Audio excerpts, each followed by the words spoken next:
The Chicago Bears fan base is buzzing once again, and not just because of the upcoming games.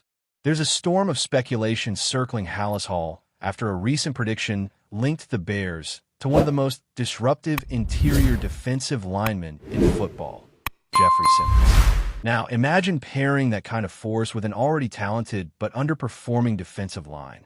That's the conversation we're about to have, and things could get very interesting. So let's break it down. The rumor came from a projection that suggested the Bears could land Simmons for a second-round pick. And honestly, that's not as wild as it might sound. Simmons is a monster up front. He's got 3.5 sacks through 5 games this season, leads all defensive tackles and pressures according to Pro Football Focus with 25, and has registered 9 quarterback hits and a forced fumble. Simply put, this guy has been on a mission. After a slightly down season last year, which, let's be real, was more of a reflection of a struggling team than his actual play, Simmons is right back to his dominant self. And at 28 years old, he's right in the prime of his career. But here's the catch. The Bears' defensive tackle room is actually one of their deepest units right now. With guys like Grady Jarrett, Jervin Dexter, Andrew Billings, rookie Shamar Turner, and even Chris Williams in the mix, this isn't exactly a position of desperation. So, does Simmons fill a need? Technically, no. But would he be an upgrade? Absolutely. Because no matter how deep that rotation is, Simmons walks into the locker room and instantly becomes your best defensive lineman.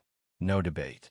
And considering Montez Sweat has been solid, but not exactly lighting it up, pairing him with someone who draws as much attention as Simmons could be a game changer. Now let's talk money, because every trade has a financial side to it. Simmons' cap hits over the next few seasons are surprisingly manageable. We're talking about $20.6 million next year, then $23, and finally $27 million in the final year.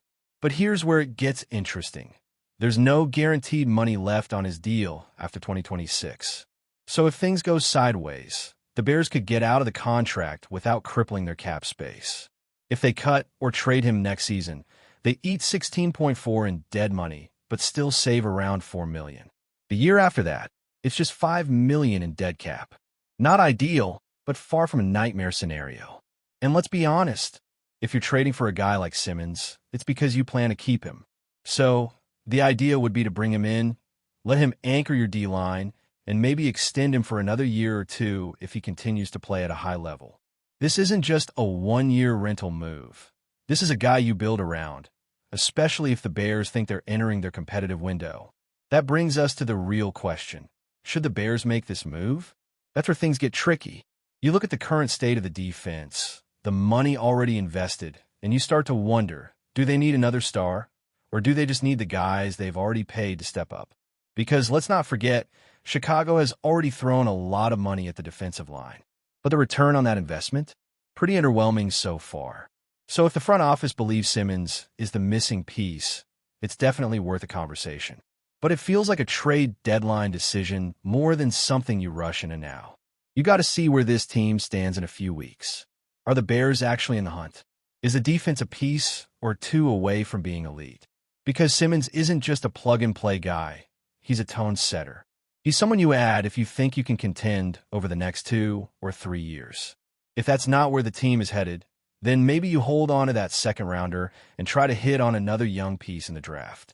Still, the idea of Simmons in navy and orange is tantalizing. He's the kind of guy who can tilt the field. And pairing him with Montez Sweat could finally unlock some of the production this line was supposed to have when it was first assembled. If you're Ryan Poles, this is the kind of move that could define your tenure. Pull the trigger, and it works? You're a genius. Pass on it, and Simmons continues wrecking offenses elsewhere? That's a tough pill to swallow. Speaking of Ryan Poles, let's shift gears for a second, because history tells us he's probably not going to sit on his hands. He's made a trade at every single deadline since he took over, even if it was something small like flipping Khalil Herbert for a 7th rounder last year. The man likes to make moves. So whether it's Simmons or someone else, the odds are we're going to see at least one transaction in the next few weeks. The question is whether it's a big swing or a depth piece. Now, one name that came up recently was Jermaine Johnson. A lot of fans have been asking whether a trade for him could be possible. And honestly, the idea is intriguing, but it comes with a lot of question marks. Johnson flashed big-time potential back in 2023 with 7.5 sacks. But since then, he's barely been on the field. Only 2 games played this season, no sacks, not much impact. So is he still the player we thought he was? Or has something changed? If the Jets are ready to move on, maybe he's a low-risk, high-upside flyer. You throw a late-round pick at them and hope a change of scenery helps him find his old form. But let's not act like he'd walk in and transform the defense. This isn't a blockbuster-type move. It's a depth gamble at best. Now, as for the offensive side of the ball, let's talk about the right tackle spot. Because Aussie Trapillo has done a nice job filling in, but once Darnell Wright is healthy, you're starting him. No question. There's been some chatter online about whether Wright is truly the long-term answer, especially with some of the mental mistakes and penalties he's had. But let's not overreact. Wright is still your best offensive tackle, and he's earned the right to be on that field when healthy. Could the Bears look elsewhere long-term? Maybe. But for now, he's your guy. The same can't really be said for the run game. The Bears were absolutely gashed by the Raiders, and if that continues, it might be time to start looking for help in the backfield. One name that came up was Devon Achane. He's electric, he's young, and if you could land him for a 4th-rounder, that's something you seriously consider. A 3rd-round pick? That's where it gets tricky. Teams are usually hesitant to give up day 2 picks for running backs unless they're already elite, and while Achane has shown flashes, he's still relatively unproven over a full season. But if Miami's situation changes, say they move on from Mike McDaniel and shift their offensive identity, then maybe the price drops. And if not Achane, there are other names that could be worth watching. Alvin Kamara, for instance, could be available if New Orleans starts slipping. And that's someone who could add a whole new dynamic to this offense, especially with a young quarterback like Caleb Williams at the helm. Because let's be real, the offense goes as Caleb goes. And if you want to make his life easier, giving him a reliable run game is a great place to start. There's also the option of doing nothing and hoping your young guys take a leap. But that strategy only works if they're actually contributing. So far, we've seen some flashes. Luther Burden has been involved. Aussie Trapillo stepped up. Shamar Turner is on the field, though still raw. You're not getting much from guys like Reuben Hipp, but hey, 4th-round linebackers aren't always day 1 contributors. The good news is that compared to the start of the season, the arrow is trending up for the rookie class. While all the noise around potential trades and impact players continues to swirl, the Bears still have business to handle on the field, starting with a huge matchup against the Washington Commanders. And let's be honest, this is the kind of game that could shift the narrative not just for the season, but for how the front office approaches the trade deadline. So how do the Bears pull off a win here? It starts in the trenches on both sides of the ball. You cannot get absolutely wrecked in the run game the way the Bears did against the Raiders. That kind of performance, giving up over 240 rushing yards while barely cracking 70 on your side, that's not a recipe for winning football. Washington is no pushover. They're a much more complete team than the Raiders, especially defensively. If Chicago wants to have a shot, they've got to hold their own on the ground. That means controlling the line of scrimmage, being disciplined with gap assignments, and maybe most importantly, finding a rhythm offensively with the run game. Caleb Williams is going to have to step up as well. You can't expect to beat a team like Washington without solid quarterback play. The Commanders' secondary has shown cracks. They're beatable downfield. But if you can't establish a consistent offensive rhythm, you'll never get the chance to exploit those weaknesses. Caleb doesn't need to be perfect, but he needs to be sharp, decisive, and make the plays when they're there. It's also going to be critical for the play calling to put him in good situations. We've seen enough flashes to know the talent is there. Now it's about delivering for 4 full quarters. There's also been talk about what happens if the run game doesn't bounce back. If the Bears once again look powerless on the ground, then you absolutely have to start making calls around the league. Running backs are one of the more movable positions in the NFL, and there are always a few available if you're willing to spend the draft capital. Could they price someone like Breece Hall loose? Not likely. But if Miami's willing to take a 4th-rounder for Achane, that's worth a serious look. Even Kamara, if New Orleans starts slipping, could be a name to monitor. But again, it all depends on how the next game or 2 unfold. Because if Chicago comes out and handles business, suddenly this team is back in the thick of things. And that brings us back to the central dilemma. How aggressive should Poles be? He's shown he's not afraid to move. We've seen him pull off trades every year, but there's a difference between shuffling the depth chart and making a statement move. A trade for Simmons would be that kind of move. Trading for a high-ceiling running back would be a smaller, but still significant signal that this team is pushing forward. And the truth is, the Bears aren't that far off. We're not talking about a roster that's been getting blown out every week. The talent is there, but it's inconsistent. Some games the defense shows up, other games it's the offense. Rarely are both clicking at the same time. That's why adding a difference maker could be so valuable. Not just because of what he does individually, but because of how he could elevate the guys around him. Take Simmons, for example.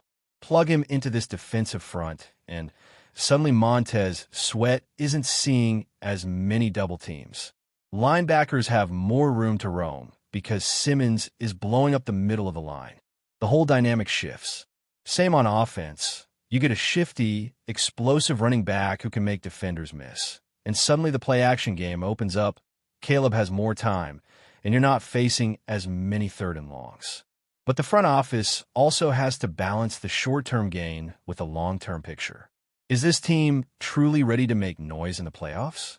Or is this another year of building and evaluating while stacking draft picks and cap space? It's not an easy call, and that's exactly why these next couple games are going to be so telling. Because if the Bears go on a run and show they're for real, then Poles has to back that up with action. But if they stumble, then maybe it's smarter to hang on to those picks and keep playing the long game.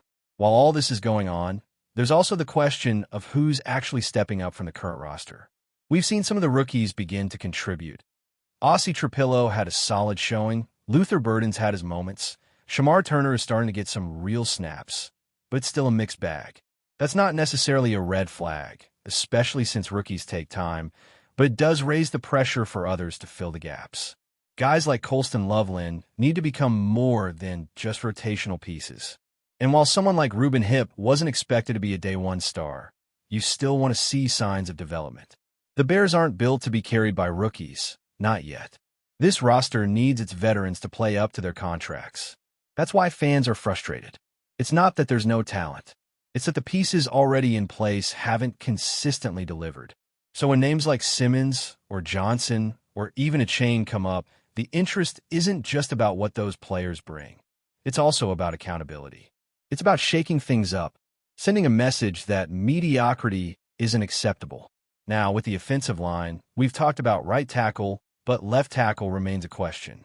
And unfortunately, that's not likely to be solved before the offseason. The kind of talent needed at that position doesn't usually hit the trade market mid-year. You saw Cam Robinson move recently, but that's more of a lateral shift than a big-time upgrade. So the Bears might just have to ride it out, hope for development, and circle back in the spring when free agency and the draft open up more options. Before we continue, don't forget to subscribe to our channel and give this video a like. Your support helps us keep bringing you the latest updates on our Chicago Bears. And don't be shy. Drop your thoughts on the news in the comments below. Whispers are spreading fast through the locker rooms and training grounds of the football world, and all eyes are on the latest shockwave to hit the league. Sources close to the club claim that Coach Ben Johnson, known for his fiery temperament and no-nonsense approach, has taken the drastic step of expelling star cornerback KYLER Gordon from the team following what insiders describe as a highly controversial incident. While the details remain murky, the atmosphere around the club has reportedly turned tense, leaving fans, analysts, and teammates speculating about the events that led to this dramatic fallout. Johnson, whose tenure has been marked by both tactical brilliance and occasional clashes with players, is said to have reached his breaking point with Gordon after a situation that sources describe as unacceptable behavior during a critical team meeting. Though the exact nature of the incident has not been confirmed publicly, whispers suggest it involved a heated confrontation that challenged the coach's authority and shook the locker room's delicate hierarchy. Some insiders hint at a broader pattern, claiming Gordon had been walking a fine line with the coaching staff in recent weeks, testing boundaries in ways that Johnson could no longer ignore. The timing could not be more dramatic. The team is reportedly heading into one of the most decisive stretches of the season, and losing a player of Gordon's caliber could have ripple effects both on the field and in the dressing room. Analysts are already debating the potential impact, weighing the risk of letting such a talented athlete go against the necessity of maintaining discipline and cohesion within the squad. Fans, meanwhile, have taken to social media, torn between outrage and curiosity, posting theories that range from clashes over play strategies to personal disagreements off the field. Some sources suggest that Johnson's decision, while severe, may be a calculated move to send a message to the rest of the team. No one is above the club's rules, not even the marquee players. Others speculate that Gordon could be seeking a fresh start elsewhere, as teams across the league are reportedly monitoring the situation closely. Meanwhile, the locker room is said to be divided, with some players expressing support for Johnson's hardline stance, while others quietly lament the loss of a teammate whose talent and energy have often turned games around. As the story unfolds, one thing is certain. The drama surrounding Ben Johnson and KYLER Gordon has ignited a firestorm of speculation, and every move the club makes in the coming days will be scrutinized. Will this controversial decision define Johnson's legacy as a disciplinarian, or will it backfire, leaving the team to scramble without one of its brightest stars? The league, and fans everywhere, are watching closely, waiting for the next chapter in what could be one of the season's most sensational sagas. That's it for this update. If you enjoyed the video and want to stay updated with exclusive news about our Chicago Bears, be sure to subscribe to our channel and hit that like button. We can't wait to hear your thoughts in the comments. See you in the next video.